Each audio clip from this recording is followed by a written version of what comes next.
السلام عليكم، ايه الاخبار؟ عاملين ايه؟ النهارده هصور فلوج جديد ما صورتوش قبل كده، حاجه جديده عليا. كنت عايز اصورها من فتره بس الحمد لله جه الوقت اللي انا هصورها دلوقتي. يعني انا موجود في مسجد الكويتي اللي موجود في براغ. كنا حابين نصور الفلوج ده في المسجد الرئيسي اللي هو تشيرن موست، بس للاسف هم ما سمحوش ان احنا نصور. يعني كنت موجود هناك من الصبح بس يعني ما حصلش، قال لك لازم تكون جايب تصريح وكده، وما قدرتش اوصل للشخص المسؤول، فما حصلش نصيب، فجينا مكان تاني نصور فيه. الفلوج هنتكلم فيه النهارده عن بنت تشيكيه، هي مسلمة بقالها فترة، فهنسألها هي ازاي أسلمت وإيه أكتر حاجة بتحبها في الإسلام وليه أصلا أسلمت وحياتها اتغيرت وما اتغيرتش بعد الإسلام. أسئلة كده ونسألها لها، فهنروح نقعد في الجامعة ونسألها ونشوف هيحصل معانا إيه.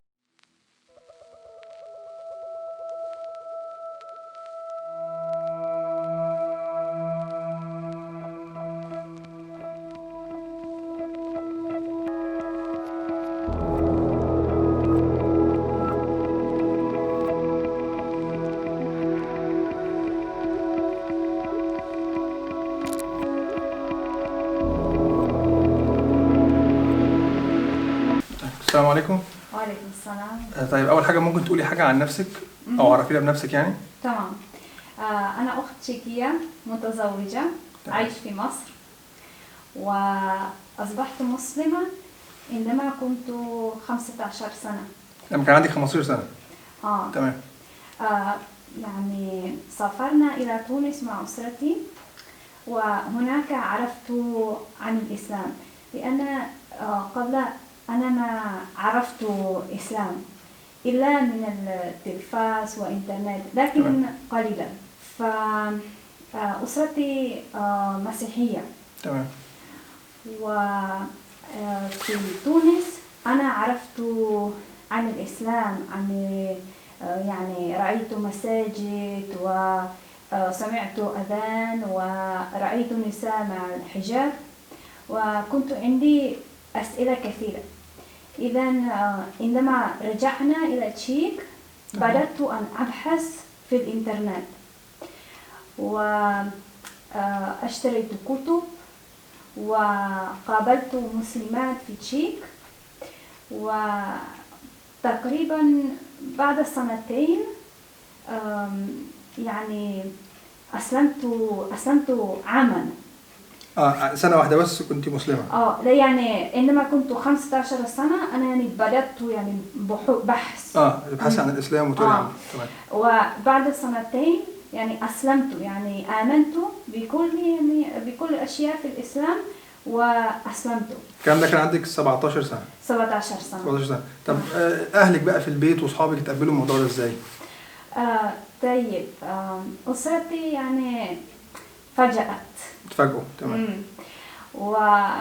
لكن يعني خلال سنتين أنا كنت أتكلم عن الإسلام، وإذا يعني ما كانت يعني مفاجأة كبيرة جدا. تمام. لكن يعني أسرتي فاجأت. يعني وتقبلوا الوضع بعد كده ولا الوضع كان بالنسبة لهم صعب؟ مرة أخرى؟ يعني الوضع بالنسبة لهم تقبلوه؟ Did they get used on it or not؟ نعم، يعني الحمد لله يعني دائما كنا عندنا علاقة يعني جميلة مع أسرتي. إذا الحمد لله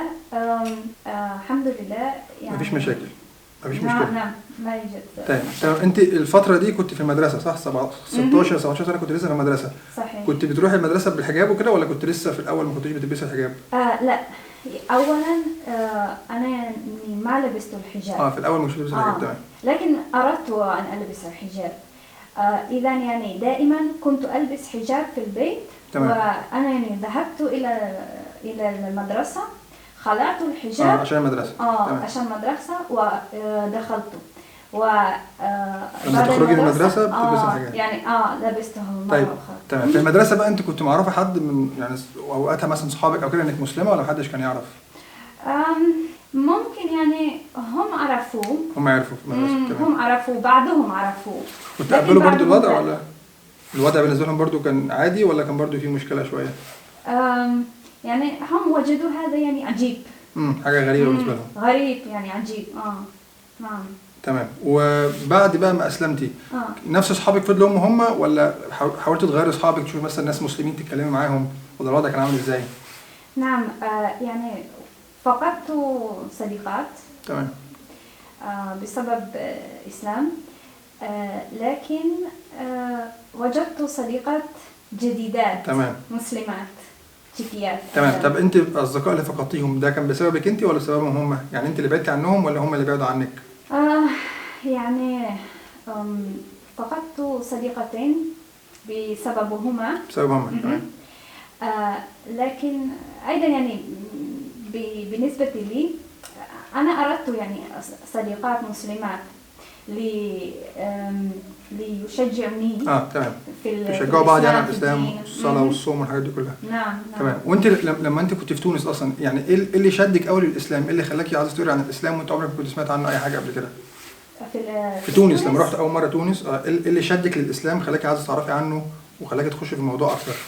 يعني شخص أو لا what made you to think about Islam and be interested in it when you were in Tunisia؟ تونس يعني فقط البيئة التونسية أو البيئة المسلمة. تونس. تمام. عجبك الوضع فابتديتي تقري عنه؟ مرة أخرى. You like it how they live how they pray how they love؟ أنا يعني عجبني المساجد وأذان وناس يعني نساء مع الحجاب.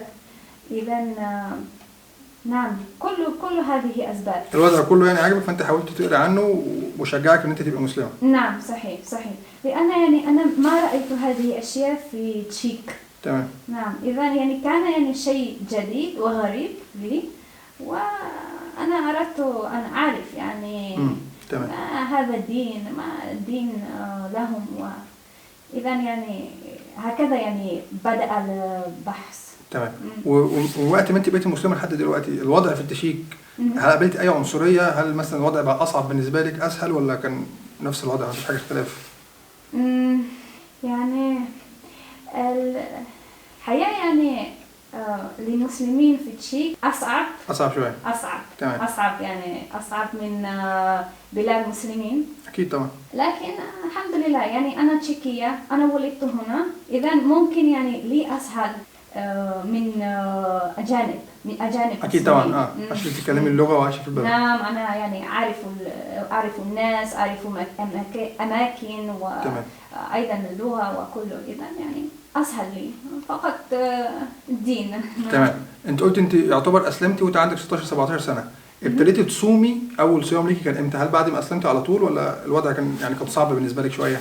لا أنا يعني كنت أحب منذ البداية صوم في رمضان. نعم وصمت رمضان وأنا أتذكر كنت في مدرسة إذا يعني أتذكر يعني أصدقاء يعني سألوني لماذا أنت لا تشربين شيء ولا تأكلين؟ أنا يعني ما قلت شيء يعني في ذلك الوقت. لا أنا ما قلت شيء لا. تمام. وفي الوقت ده في المدرسة كان في أي حد مسلم في المدرسة ولا كنت أنت الوحيدة في المدرسة المسلمة؟ أنا يعني كنت واحدة. أظن حتى يعني في المدرسة كلها. كل المدرسة؟ ليس فقط الفصل لكن المدرسة كلها. تمام. كنت أنت الوحيدة. تمام. وابتديتي تتعلمي عربي والحاجات دي كلها إزاي وتعلمتيها فين؟ في مصر. في مصر. نعم أنا أخذت منها من المؤسسة الإسلامية في براغ. تمام. فسافرت إلى مصر ل6 شهور. 6 شهور. تمام. وتعلمت وبعد يعني أردت يعني أن أكمل. إذا أنا حتى الآن في مصر إذا 2.5 سنين. والوضع في مصر عامل إزاي؟ هنا أصعب في التشيك ولا في مصر بالنسبة للمسلمين أو بالنسبة للحياة عامة؟ نعم بالنسبة للدين أسهل في مصر. بالنسبة طبعا. مثلا يعني ملابس طبعا وصلاة أيضا ولحم حلال. أكيد طبعا. وأيضا يعني أخلاق كل هذا. تمام. وأنت ناوية تكملي في مصر ولا هتنقلي بعد كده من مصر؟ أنا يعني سأكون في مصر حتى أنتهي من الدراسة. تمام. وبعد إن شاء الله بإذن الله سنرجع مع زوجي إلى تشيك. تمام. يعني أنت قدامك المفروض كام سنة في مصر كمان وتخلصي؟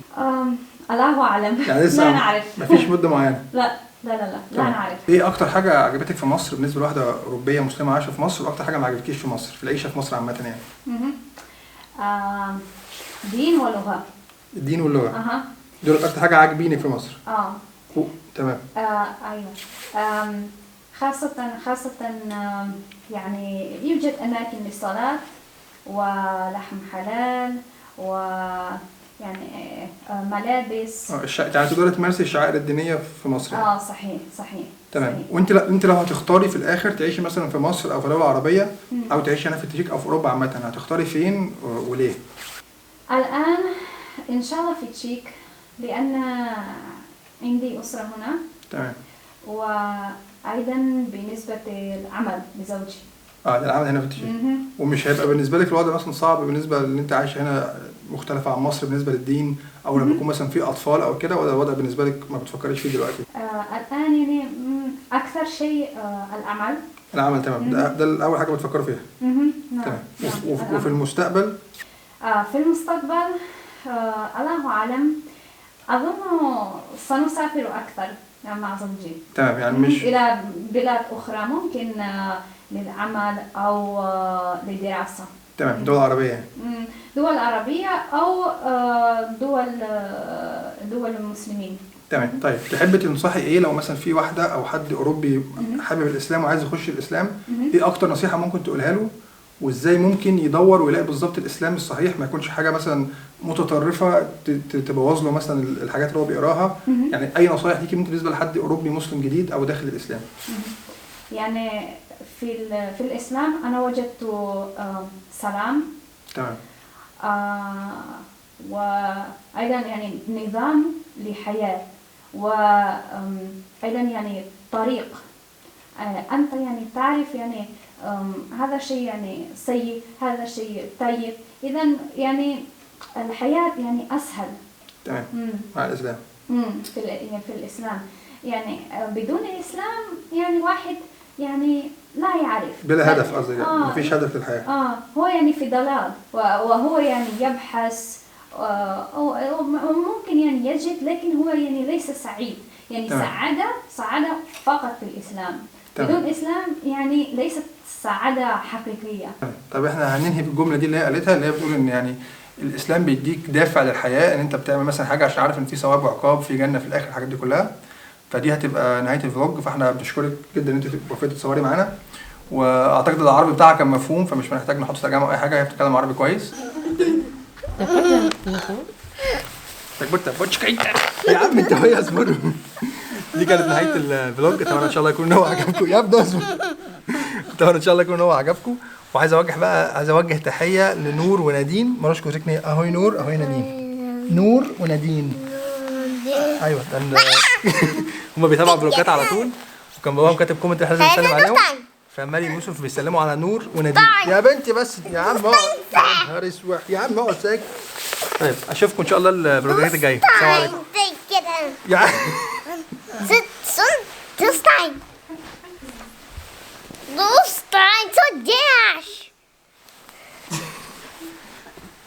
يا ست ساعة بسرعة ولا